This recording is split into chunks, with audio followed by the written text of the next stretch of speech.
Bonsoir et bienvenue de l'autre côté de l'écran. Comme vous le savez, de temps en temps dans Indé6, nous essayons de rencontrer les auteurs de jeux de rôle et créateurs d'univers ludiques.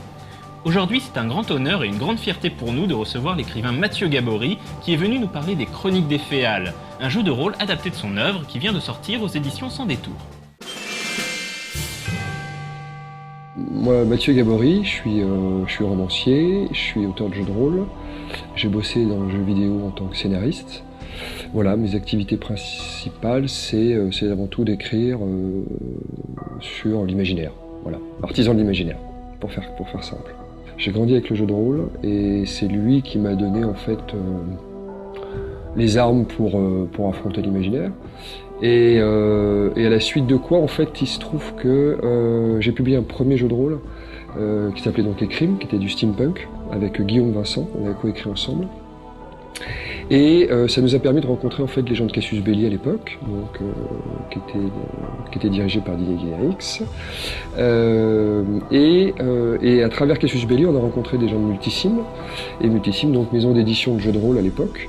Donc j'ai commencé à collaborer comme ça avec Multisim, et un jour Multisim a lancé Nemos, qui est une maison d'édition. Et Stéphane Marsan, donc, qui dirigeait la maison, a cherché des manuscrits. Et il se trouve que j'en avais un qui traînait, qui s'appelait Souffre-jour. Et je lui ai proposé, il a bien aimé, et puis voilà, et l'aventure est partie comme ça en fait.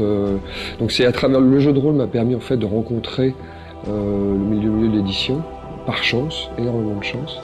Et c'est donc avec Nemos que j'ai commencé dans le roman.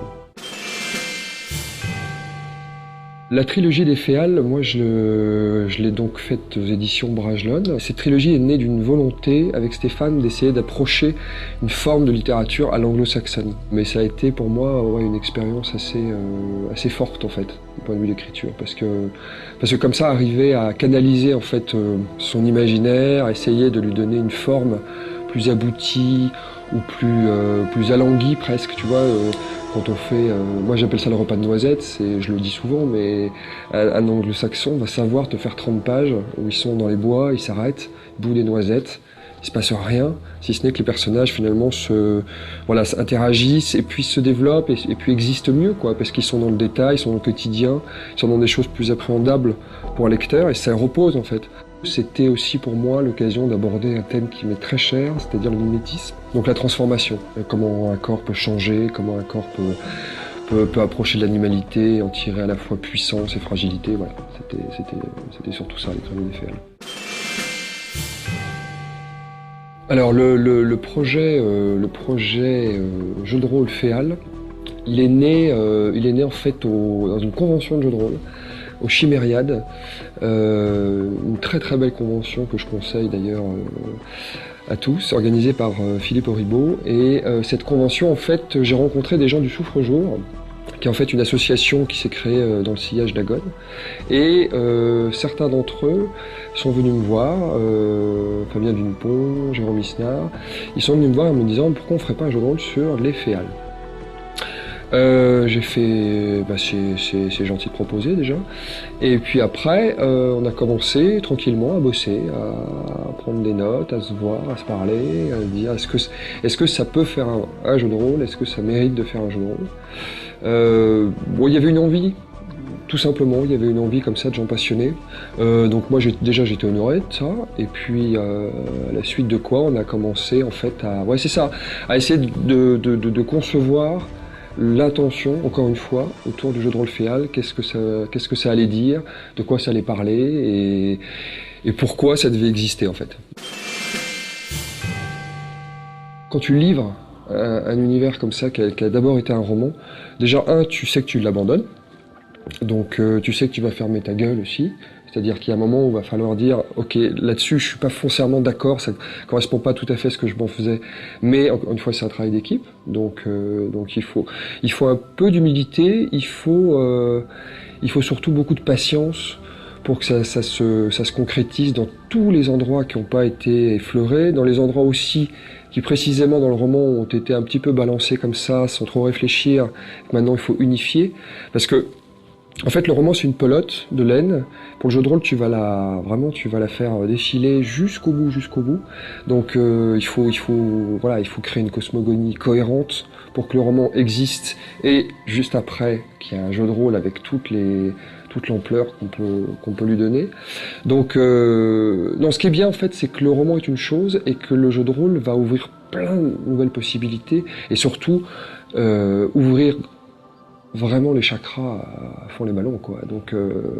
Donc c'est à côté du roman, le jeu de rôle, c'est un travail tellement phénoménal de bosser sur un jeu de rôle, dans tout ce que ça doit explorer et dans toute sa cohérence, qu'il faut être, c'est ça, il faut être patient. Et en tant qu'auteur, en fait, une fois que tu sais que tu abandonnes ton univers, ça se passe très bien, en fait.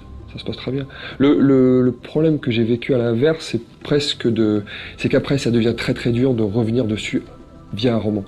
Tu vois, les Crépusculaires, typiquement, il y a eu tellement de jolies choses qui sont faites avec le jeu de rôle, que pour moi, c'est hyper compliqué aujourd'hui de se dire, je réécrirai dans les Crépusculaires.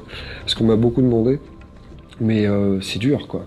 C'est dur, c'est parti tellement dans tous les sens, avec tellement de... Ouais, je te dis de jolies choses. Soit t'arrives à dire, je fais abstraction de tout ça et j'écris, soit tu prends tout en compte et là t'en as pour deux vies pour assimiler tout, quoi. Finalement, la poésie, c'est le moment où... Comment te dire ça? C'est-à-dire que la poésie, c'est quelque chose de très ouvert, de très créatif, et ça permet à plein de joueurs, et accessoirement à des lecteurs, de s'immiscer dans ton imaginaire, d'y trouver leur place, et à leur tour de créer. Donc il y a cette musculation de l'imaginaire qui est vachement importante, et je trouve que la poésie, pour ça, parce qu'elle n'ancre pas cet imaginaire, permet aux lecteurs et aux joueurs de rebondir beaucoup plus. Je parle souvent d'ombre et silence, mais c'est ça. Moi, je trouve que c'est essentiel, en fait, que dans un bouquin ou dans un jeu de rôle, il y ait beaucoup de choses dites, mais beaucoup de choses non dites, ou esquissées, qui se devinent, mais il faut que ça se devine quand même. Donc tu lèves un coin du voile, tu dis là derrière, il se passe des choses, à vous maintenant d'interpréter. Et je pense qu'il faut garder ça à l'esprit, parce que si tu veux qu'un jeu de rôle comme ça s'ouvre et permette à plein de joueurs de s'installer dedans, d'y trouver leur marque, la poésie, je trouve que ça fait partie des choses importantes pour ça, parce qu'elle est inspirante, quoi. L'univers des Féales, en fait, pour faire court, on est dans un monde qui est découpé, en fait, par rapport à des grandes créatures mythologiques, comme le griffon, le caladre, le dragon, etc. Et en fait, chaque créature mythologique a donné naissance à un royaume. Ça, c'est vraiment le setup de base qui permet, en fait, d'appréhender tout le reste. C'est-à-dire qu'une fois que tu as compris ça, tu as compris que... tous les peuples, tous les royaumes se sont construits à partir de toute l'interprétation qu'on peut faire de ces créatures mythologiques. Donc on a notre propre griffon, on a notre propre dragon. On a fait une relecture comme ça des créatures, et en même temps on a essayé de rester au plus près d'un aspect à la fois mythologique mais aussi charnel de l'animal, de ce que ça représente, de ce que ça incarne. Donc concrètement, dans l'univers des Féales, tu te positionnes par rapport à cette espèce de semi-dieux que sont les Féales, donc ces créatures. Et si tu es du griffon, tu n'as pas du tout la même approche que si tu es du basilic, par exemple. Donc c'est ça qui va d'abord t'incarner culturellement parlant. Et même après, on va déborder, mais sur la magie, etc. Je voulais des personnages très posés. Au même titre qu'à Gone, on avait décidé de faire jouer des personnages qui étaient déjà très installés, des barons, des gens d'expérience, des gens matures. Là, tu vas jouer aussi des personnages qui ont une exception, parce qu'ils ont vécu un trauma. Et en fait, ton personnage, finalement, s'inscrit dans le monde, culturellement parlant, il peut être ce que tu veux, on donne plein de possibilités, mais le moment où on dit tu vas jouer au Féal, c'est parce que tu as vu celui qu'on appelle le néant, qui est le mal absolu. Le néant menace le monde. Le néant, c'est l'oubli, principalement, c'est l'indifférence et tout ça. Le jeu Féal, c'est un jeu d'horreur, c'est-à-dire que tu es confronté à un monde très abrasif, très dur, très violent, très mature aussi. Ce à quoi je tenais énormément, et c'est ce que l'équipe a très brillamment réussi à faire, c'est qu'on se retrouve à la fois, on puisse lorgner vers le Silence des Agneaux, jusqu'à The Thing, en passant, je sais pas moi, par une ambiance, même, tu vois, l'horreur pure façon 28 jours plus tard ou 28 semaines plus tard. Et tu seul, ce qu'il faut retenir, c'est que dans les Féal, seul, un personnage n'a aucune chance. Devant le néant, au mieux, tu pourras essayer de t'enfuir, mais tu pourras rien faire pour enrayer sa marche. Donc, les Féal, et ça me semble fondamental, les Féal, tu vas créer une fratrie.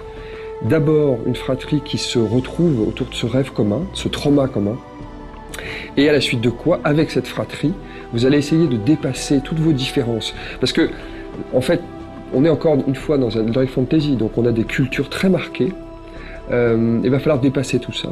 La conséquence réelle en jeu, ça va être la création d'un univers mental. Alors ça va venir petit à petit, c'est du spoiler, mais parce que là ça sera l'objet du deuxième bouquin sur les Féal. Mais encore une fois, c'est une des finalités, c'est-à-dire qu'à un moment tu vas créer un univers mental qui va peu à peu grandir, se solidifier, parce qu'il va lui aussi être menacé par le néant. Mais cet univers mental, tous les joueurs font qu'il existe. Donc cette espèce de seconde dimension, une autre dimension, où on se retrouve. Et qu'est-ce qu'on y fait dans cet univers mental? En fait, c'est là qu'on va essayer de comprendre le mal, l'étudier pour lutter contre lui.